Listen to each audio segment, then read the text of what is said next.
Dando continuidade ao estudo da história do direito brasileiro, vamos falar sobre o direito na história do Brasil colonial. O período historicamente denominado Brasil Colônia, em que o Brasil esteve sob domínio de Portugal, compreende os anos de 1500 até 1822. Para destrincharmos e compreendermos as estruturas judiciais do Brasil colônia, é preciso, de antemão, conhecermos um pouco do que foi a estrutura jurídica portuguesa na época. Cabia ao rei a administração da justiça. Em muitos documentos e leis, a justiça é considerada a primeira responsabilidade do rei. O ordenamento e toda a estrutura jurídica portuguesa estavam reunidos nas ordenações. As ordenações abrangiam juridicamente não só a sede do império, mas também suas colônias, porém nem todas as leis eram de fácil aplicação no Brasil, assim como em outras colônias onde muitas leis precisaram ser adaptadas. Bom, isso não era possível, essa aplicação da lei no Brasil, devido às peculiaridades culturais ou à falta de condições de aplicação da mesma lei. Três grandes compilações formavam a estrutura jurídica portuguesa. O primeiro a ordenar uma codificação foi Dom João VI, que reinou de 1385. Foi Dom João I, que reinou desde 1385 a 1433. A elaboração atravessou o reinado de Dom Duarte, a regência de Dona Leonor, sendo promulgados pelo recém-coroado Afonso V, que, apesar de nada ter contribuído para a obra, deu-lhe nome Ordenações Afonsinas, que vigoraram de 1446 a 1521, ano em que Dom Manuel promulgou a que levou o seu nome, as Ordenações Manuelinas, fruto da revisão das Afonsinas e da recompilação das leis extravagantes. Depois das Afonsinas e Manuelinas, Duarte Nunes de Leão recompilou novas leis extravagantes até 1569, publicação muito conhecida por Código Sebastiânico, apesar de não ter havido participação ativa de Dom Sebastião. Uma nova revisão das ordenações foi encomendada pelo rei Filipe II a grupo de juristas chefiados por Damião de Aguiar, que as apresentou e obteve aprovação em 1595, somente impressa e dada entrada em vigor em 1605, com o nome de Ordenações Filipinas. O direito escrito português do Estado português surgiu com as primeiras leis gerais publicadas no ano de 1210, que tiveram como objetivo principal a centralização do poder nas mãos do rei. Por serem gerais, elas valiam para todo o território do Reino de Portugal. Com o tempo, foram surgindo novas leis visando ao controle de uma realidade social cada vez mais complexa. A economia portuguesa, desde o início, esteve ligada ao comércio marítimo e a riqueza produzida por esse comércio acabou contribuindo para o aumento populacional e, consequentemente, para uma maior complexidade da sociedade. Lisboa se tornou, no final dos anos de 1300, o porto mais movimentado da Europa e uma das cidades mais populosas do continente europeu. Vamos falar um pouco sobre as ordenações. As ordenações afonsinas. Em 1385, o rei Dom João I iniciou um trabalho de codificação das leis gerais, reunindo-as em um corpo legislativo formado por 5 livros. Esse trabalho só foi concluído em 1446, no reinado de Afonso V. Portanto, a primeira grande codificação do reino português foram as chamadas Ordenações Afonsinas, resultado do trabalho iniciado em 1385 pelo rei Dom João I e concluído apenas no reinado do rei Afonso V. Por isso, Ordenações Afonsinas, em referência ao rei Afonso. As Ordenações Afonsinas constituíram o primeiro código legislativo do Reino de Portugal. Era dividido em 5 livros que tratavam da proteção dos bens da coroa, da garantia às liberdades individuais, da proibição de abusos por parte de funcionários reais, entre outros temas.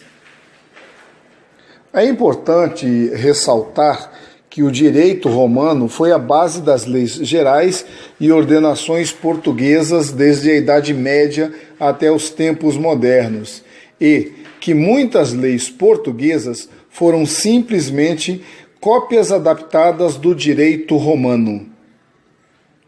Não podemos nos esquecer também da forte influência exercida em Portugal pelo direito canônico, que muitas vezes serviu de orientação aos juízes civis e ao próprio rei.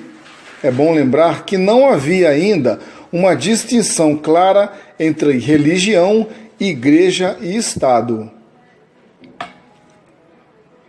As ordenações afonsinas vigoraram de 1446 até 1521, quando foram publicadas as Ordenações Manuelinas, no reino de Dom Manuel I.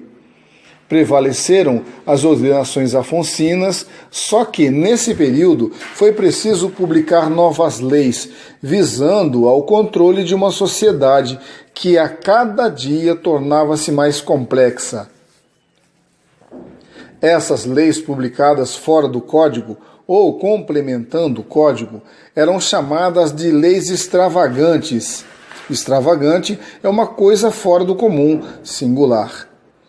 No caso da lei, uma lei fora do comum, fora do usual, que surge visando a solucionar um problema novo. As ordenações manuelinas foram o resultado da reunião das ordenações afonsinas com as leis extravagantes. É claro que com a revogação das leis e adaptações. Ordenações filipinas. As ordenações filipinas foram o Código Legislativo português que vigorou no Brasil por mais tempo. Na verdade, as ordenações filipinas eram ordenações manuelinas com alterações e atualizações, mais as leis extravagantes publicadas de 1521 até 1603. É um código extremamente complexo porque a sociedade portuguesa assim o exigia. As ordenações filipinas, bem como os outros códigos anteriores, compõem-se de 5 livros. O primeiro trata do direito administrativo e da organização judiciária, versando sobre as atribuições, direitos e deveres dos magistrados, oficiais de justiças e funcionários em geral. O segundo livro trata do direito do clero, do rei, da nobreza e dos estrangeiros, definindo os privilégios, direitos e deveres de cada um e regulamentando as relações entre o Estado e a Igreja. O terceiro livro trata do processo civil, ou seja, dos procedimentos judiciais relativos às situações de natureza privada, relações privadas, como casamento, patrimônio, sucessão, doações, contratos e etc. O quarto livro trata-se do direito civil e do direito comercial, apresentando as leis que compõem esses direitos. O último livro, o quinto livro, é dedicado ao direito penal. O início da justiça no Brasil colônia. Em 1530, chega ao Brasil a primeira expedição colonizadora chefiada por Martim Afonso de Souza. Foi-lhe concebido plenos poderes, tanto judiciais quanto policiais, assim como aos donatários das capitanias hereditárias que também gozavam dos mesmos poderes. Devido a abuso nas funções judiciais que alguns cometiam, houve uma estruturação do judiciário que iniciou em 1549, com a instalação do governo geral de Tomé de Souza. Junto com o governo geral do Brasil, veio o desembargador Pero Borges, que desempenhou a função de administrador da justiça no cargo de ouvidor geral.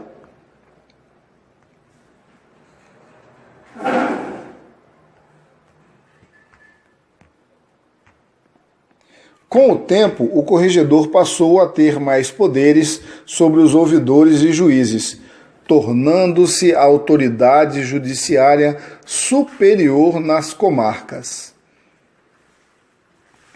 Com a chegada da Corte Real ao Brasil, vieram também os juízes, que eram chamados de ouvidores do cível e ouvidores do crime. O nome variava conforme a especialidade que julgavam. Esses juízes formaram o que denominou-se Casa da Justiça da Corte. Além das ordenações, as fontes normativas utilizadas pelo judiciário na época eram Lex Romana Visigortorum, que era o direito comum dos povos germânicos, os privilégios, que eram os direitos assegurados aos nobres pelos reis, e os forais, que eram leis particulares locais, asseguradas pelos reis. Retornando ao raciocínio, além das ordenações, as fontes normativas utilizadas pelo judiciário na época eram Lex Romana, privilégios e as forais. Com a expansão do reino pela reconquista do território da Península Ibérica aos mouros e a uniformização das normas gerais consolidadas nas ordenações do reino, as Afonsinas e as Filipinas, foram surgindo outras figuras para exercerem a função judiciante e aplicarem as diversas formas normativas. Foram eles os juízes da terra, ou eram chamados juízes ordinários. Eles eram eleitos pela comunidade, não sendo letrados, que apreciavam as causas em que se aplicavam os forais, isto é, o direito local, e cuja jurisdição era simbolizado pelo bastão vermelho que empunhavam, 2 por cidade. Juízes de Fora, figurada em 1352. Era nomeado pelo rei dentre bacharéis letrados com a finalidade de serem suporte do rei nas localidades, garantindo a aplicação das ordenações gerais do reino. Juízes de órfãos. Eles estavam ali com a função de serem guardiões dos órfãos e das heranças, solucionando as questões sucessórias a ele ligados.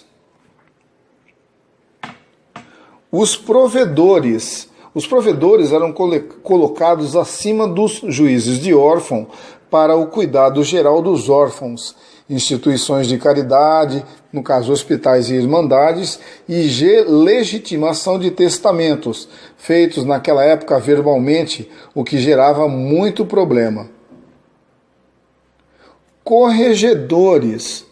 Eles eram nomeados pelo rei com função primordialmente investigatória e recursal, inspecionando em visitas às cidades e vilas que integravam sua comarca, como se dava a administração da justiça, julgando as causas em que os próprios juízes estivessem implicados. Desembargadores eram magistrados de segunda instância que apreciavam apelações e os recursos de suplicação para obter a clemência real. Eles recebiam tal nome porque despachavam ou desembargavam diretamente com o rei petições formuladas pelos particulares em questões de graça e de justiça, preparando e executando as decisões régias. Aos poucos, os reis foram-lhes conferindo autoridades para tomar em seu nome as decisões sobre tais matérias, passando a constituir o desembargador do paço.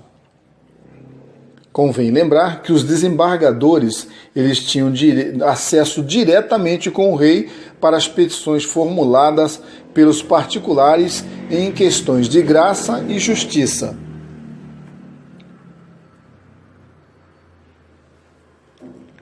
Vamos retornar aos raciocínios. Bom, foram surgindo outras figuras que exerceram a função judicialmente e aplicavam diversas formas normativas. Isso após as ordenações afonsinas. Que formas normativas eram essas?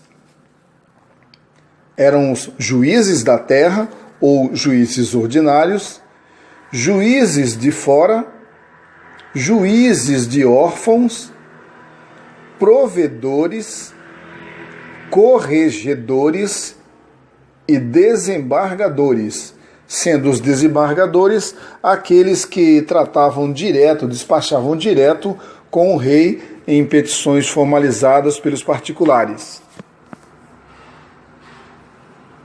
A Casa da Justiça da Corte passou então a se chamar Casa da Suplicação, mudando também sua função, constituindo um tribunal de apelação. A Casa da Suplicação era formada por duas mesas, uma civil, do civil, e uma criminal, do crime, também conhecida como casinha, e formalmente chamada de desembargo do paço, porque julgava as apelações criminais onde a pena imputada fosse a pena de morte, podendo ser agraciada ou não com a concessão da clemência real. Relembramos que o termo casinha era formalmente chamada de desembargo do paço, onde se julgava as apelações criminais onde a pena imputada fosse a pena de morte, podendo ser agraciada ou não com a concessão da clemência real. Em 1521, o desembargo do paço transformou-se em corte independente e especial. Em 1532, foi criada a Mesa de Consciência e Ordens para resolver os casos jurídicos e administrativos que contavam com foro privilegiado, que eram os que referiam-se às ordenações militar religiosas. Ordem de Cristo, Ordem de Avis e Ordem de Santiago. Retornando ao raciocínio. Em 1532 foi criada a Mesa de Consciência e Ordens para resolver os casos jurídicos e administrativos que eram os que referiam-se às ordens militar religiosas, a serem definidas Ordem de Cristo, Ordem de Avis e Ordem de Santiago. Com o tempo, a Mesa de Consciência e Ordens excedeu suas funções e passou a julgar as causas eclesiásticas que envolviam os clérigos do reino. Com a instituição dos tribunais de relação, como cortes de segunda instância, a Casa da Suplicação passou a ser a Corte Suprema para Portugal e as colônias. Assim, a Casa da Suplicação passou a ser o intérprete máximo do direito português, constituindo suas decisões assentos que deveriam ser acolhidos pelas instâncias superiores, como jurisprudência vinculante. O corregedor ou o provedor é quem decidia o que devia ser, o que podia ser, no caso, considerado como instância última. A indicação das instâncias recursais variava pelo valor da causa e, conforme o valor, a apelação poderia ser direta para o Tribunal de Relação. No fim do período colonial, o Brasil possuía seus tribunais e magistrados próprios, porém, as instâncias recursais superiores encontravam-se em Portugal. A estrutura da justiça brasileira no fim do período colonial era a seguinte: primeira instância, juiz de vintena, ou era juiz de paz para os lugares com mais de 20 famílias, decidindo verbalmente pequenas causas cíveis sem direito à apelação ou agravo, nomeado por um ano pela Câmara Municipal. Juiz ordinário, que era eleito na localidade para as causas comuns, e juiz de fora, que substituía o ouvidor da comarca. Ou seja, na primeira instância, era juiz de vintena, juiz ordinário e juiz de fora. Segunda instância. A relação da Bahia de 1609 a 1758 teve 168 desembargadores. Era a relação do Rio de Janeiro. Então, para a segunda instância, nós temos relação da Bahia e a relação do Rio de Janeiro. Terceira instância. Na terceira instância, nós temos a Casa da Suplicação, desembargo do Paço e a Mesa da Consciência e Ordens.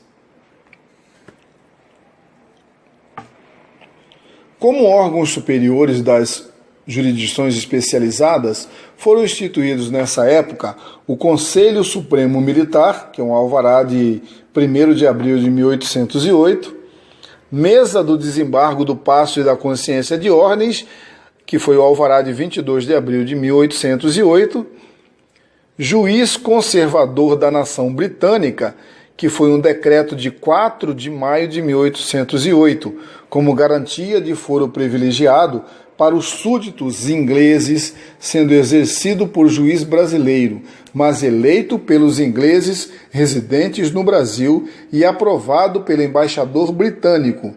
Isso foi mantido após a independência brasileira como parte do Tratado de Reconhecimento da Independência pela Inglaterra, sendo extinto pela Lei de 7 de dezembro de 1831. Tem também Intendente-Geral de Polícia, que foi o alvará de 10 de maio de 1808, com jurisdição sobre os juízes criminais que... Intendente-Geral de Polícia, que foi o alvará de 10 de maio de 1808, com jurisdição sobre os juízes criminais que recorriam para ele, podendo prender e soltar presos para investigação. Tivemos também Real Junta do Comércio, Agricultura, Fábricas, Navegação do Estado e Domínios Ultramarinos, que foi o decreto de 23 de agosto de 1808.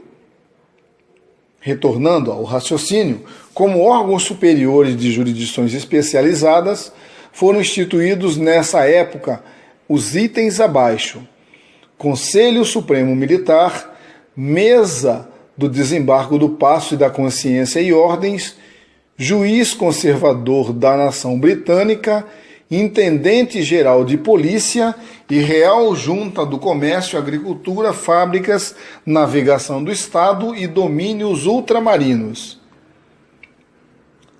Também não podemos deixar de frisar o papel que o sistema jurídico teve nos primeiros séculos, onde serviu tão somente como instrumento de manutenção do poder imperial português, onde não havia uma justiça plena e igualitária como a que conhecemos nos dias modernos, ou pelo menos como pretendemos que ela seja.